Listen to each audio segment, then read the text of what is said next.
If London Broil is good and a London Broil slider is better, then how good must a French dip London Broil slider on a toasted garlic butter bun dipped into bone marrow jus be?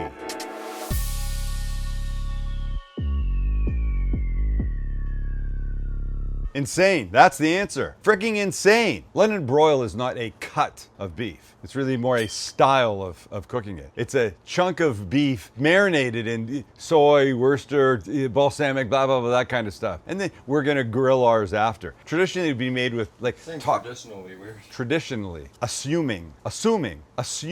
It's a you. It should be assuming. Is that a Canadian thing? Assuming. Yeah. I think it's the proper way to say it. Typically, you would use like top round or flank. I don't like flank. I'm sorry to all the flank lovers out there. I think there's many better options. And we're using a tri-tip today. Just happened to find a Wagyu tri-tip on sale. 2 side by side, not Wagyu. Both of them, same price. What are you gonna take? Of course. But we're jacking the whole thing. Maybe I'll find better words for this. We're elevating the whole thing because we're gonna put it in this little garlic butter bun thing, which is good. But we're French dipicizing the whole thing by making a bone marrow jus. Dipify, not dipicize. We're dipifying it by making a bone marrow jus. Let me just tell you something. Bone marrow is not complicated. You buy it like this, you roast it for 20 minutes. We're gonna do that now. And then you've got a whole plethora of things you can do with it. But if we don't start, we can't stop. So let's get this in the oven, then we carry on with all the other things. This is gonna be one fantastic, delicious recipe that you are absolutely gonna make. Promise me right now. And hit the subscribe button, because the reality is, like 75% of you watch, you appreciate us, but you don't hit that subscribe button. I don't understand why. Fear of commitment? Because it's not really much of a commitment. Hit the subscribe button. It's all in the background. It just means something to us because we're insecure AF. Well, I am. These two seem to be fine with their security issues or non-issues, but me, I need those numbers. So hit the button, please.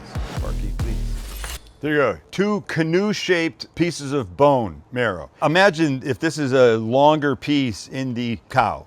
It would be, these two don't, they might have gone together. This is how it is, the whole bone is like this. They cut them in smaller pieces, and then they cut them this way, and they open them up. Sometimes you see them as rounds, like that. Like if they kept it whole and just cut pieces like that. I like dealing with it this way. This is much easier for me to deal with. You generally find them frozen, stick them in water for a couple hours, they become like this. Or if you want to serve them and have them pretty, soak them in water 24 hours and these blood spots will go away. But it doesn't matter for our purposes today. So all I'm gonna do is a little olive oil on both, a little salt and pepper, and these will now go into a 450 oven for about 20 minutes until that's super, super tender. So here's my 2.5 pound, tri-tip roast. It's quite lovely, isn't it? Let me just dry it off a bit.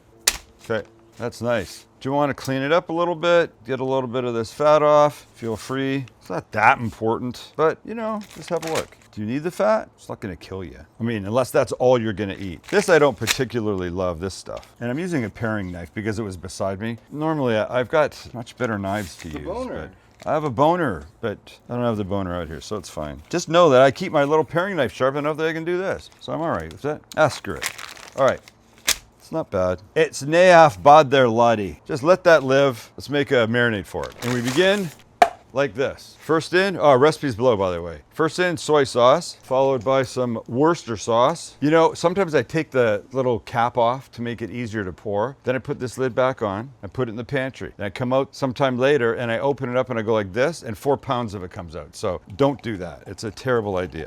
Okay, a little balsamic vinegar, a little garlic pressed in.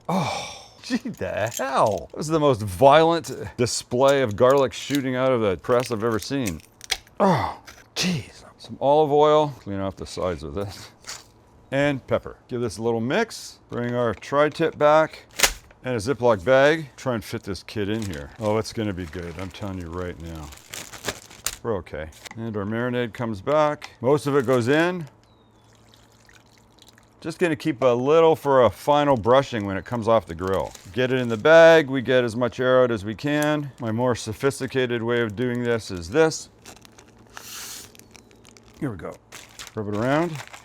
Make sure it's all covered. 2 hours overnight, and then we'll use it. Who wants some caramelized onions? Well, I do, so rhetorical question, but look at this. That's it. Oh, fuck, see this? I don't want that. Man, oh, this is a up onion. Shit. All right, we're gonna make do with this. It's gonna be all right. Listen, that's the problem. This is not like the Food Network. I don't have a pantry of onions to go to. And even if it was a Food Network, I wouldn't be there because I hate my guts. But I do have something fun to use, even with this shitty onion. And it is my new mandolin. I've had mandolin problems of late, and I got myself a proper one. Let's see how thick this is. Well, a little thinner. One quick adjustment on the back. That's pretty good. All right, mandolin away. Oh boy, look at this. Oh my goodness gracious, that's great. Probably enough. Let me just do a little more because why not? Why haven't I not had this all the time? You were so stubborn about the other one. You were like, Listen. no, don't make fun of my mandolin. Listen, that other one was important to me. I've had it forever. All right, let me get a pan and we'll get happening. Here we go. Get some butter melting. Come on. Here we go. It's gonna be fine. Throw the onions in, separate them a little bit. And now we're just waiting for the thing to heat up, start cooking the onions. You want beautifully caramelized onions. This process is probably 25-ish minutes. You can't really rush it. So start it early in your day. You always just leave them in the pan, heat off, warm them up when you need them. Okay, we'll check back in with you to show you how these are doing. But for now, it's not very exciting. We're waiting for the marrow bones to finish roasting so we can start that jus.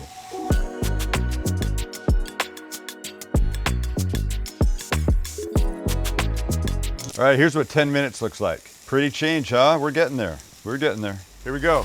After 20 minutes, this is what our bone marrow looks like. Now, you have a bunch of options. Watch this. You could just literally just eat spoonfuls of it. You could mix this with butter and put it on a piece of toast. It would be insane. But we're gonna use this in our pot to make our little dipping jus. So just free it up. In Sam the Cooking Guy and the Holy Grail, there's a bone marrow butter recipe that's very good. You should get yourself some marrow bones if you haven't used them before. I think you'll like it. Here's what we do. Little pot, start some heat under it, and we put in the following. We begin with a couple cups of beef broth. If you had red wine, you could use red wine. I'm using red vermouth, just a little bit of it. It'll make it a little bit different flavor, but really interesting. I really like it. Back with a little Worcestershire, a couple sprigs of thyme, 3 cloves of garlic I've smashed, our bone marrow scraped in, and the bones. Bring it to a boil, about 20 minutes on a low simmer. Well, it's been 20 minutes, and this is what we got.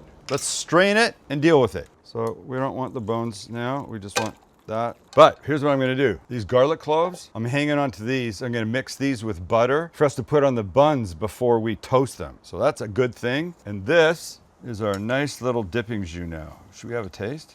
Oh, heaven. Take a step back now. Wow, that is really good, really good. And if you notice, there's a little fat deposits on top. If you wanted, you could chill this now. The fat would solidify, you could take that off. There's not very much there. Or you could just leave it because it gives just a really, really nice mouthfeel. All right, as soon as our tri-tip is done marinating, we're a grilling and we're a building. Look how gorgeous this is. And this has been like 3 hours. Imagine 24 hours. Grill is hot, it's been sprayed, and on we go. That's the sound you want. You don't get that sound, take it off, let the grill get hotter. And I always say the same thing at this point when I put something on the grill. Now we're just cooking a tri-tip. Now we're just cooking a filet. Now we're just cooking a ribeye. So you know my style. I like to turn it a lot. I find it gives a beautiful, even doneness all the way through. I like to flip it every couple of minutes. It's that simple. And you can see, so it's now been on for about 30 seconds. See if it's doing anything yet. Of course.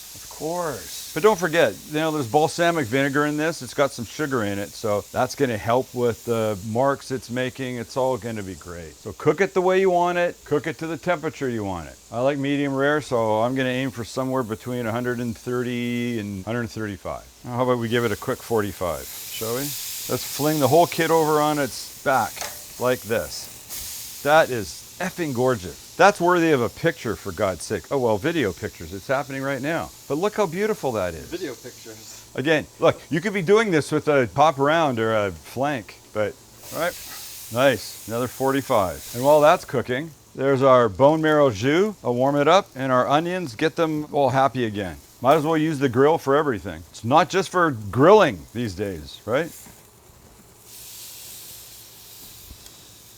Well, you can see what's happening. The broth is starting to steam a little bit. It's getting there. Nice. And the onions, look, sizzling all by themselves. Look how gorgeous they are. Do you know how little pile of this is going to be on top of that sandwich? Oh, and there's going to be melted cheese. So everybody's going to be happy today. Unless you're a vegetarian and lactose intolerant. Well, I'm just going to keep going like this. Flipping, turning, till I get it to the temperature that I want. I'll pull it off, let it rest 10 minutes or so, and then we build. And while we're waiting, let's make a little butter for the buns. That would be butter. And remember that was the garlic that was in the jus. It cooked for about 20 minutes, and look, now it's soft. So we'll do this and just mash it up a bit so it mixes better. Just smooth it out a bit. Doesn't have to be perfect. Put this in here. Might as well stay on theme. I have a little time here. We'll add this, a little hit of salt and pepper, and we'll mix. That's gonna be insane. All right, before we do this, let's make just a little sauce for the bottom. I'm gonna combine a little mayo because I always think you need a little moisture in something like this. And remember that little leftover marinade? That's that. Beautiful. All right, let's cut this. And I'm gonna be honest with you, I'm really worried about the way this is gonna turn out. I feel like I had a bad thermometer. It led me astray, and we're gonna see. Cutting against the grain, I'm gonna go right here, and 1, 2, 3. Oh, nope.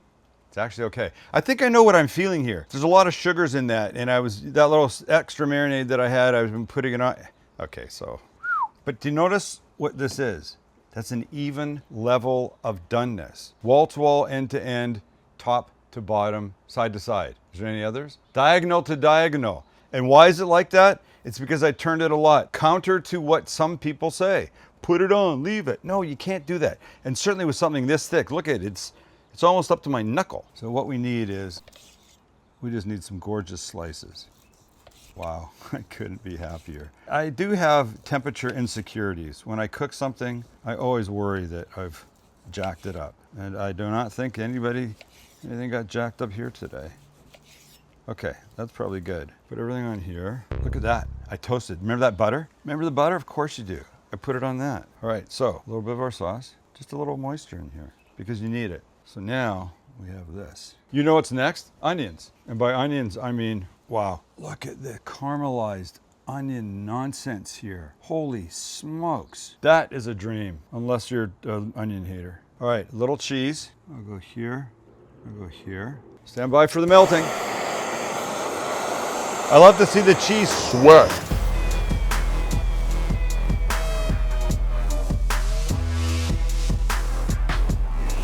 And last but not least, et voila.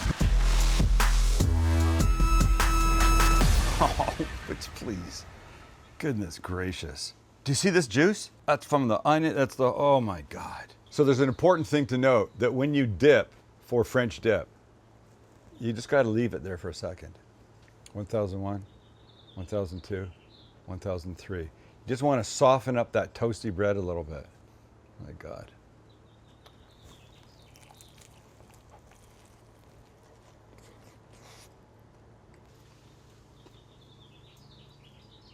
I got nothing. Every bit of this is perfect. The bone marrow jus, key. And I need to clarify something. People will be in a restaurant and they say, oh, are you ready to order? They go, yes, I'd like to have the roast beef with au jus. Well, what you're saying is with juice, because au jus means with juice in French. So with au jus is with juice.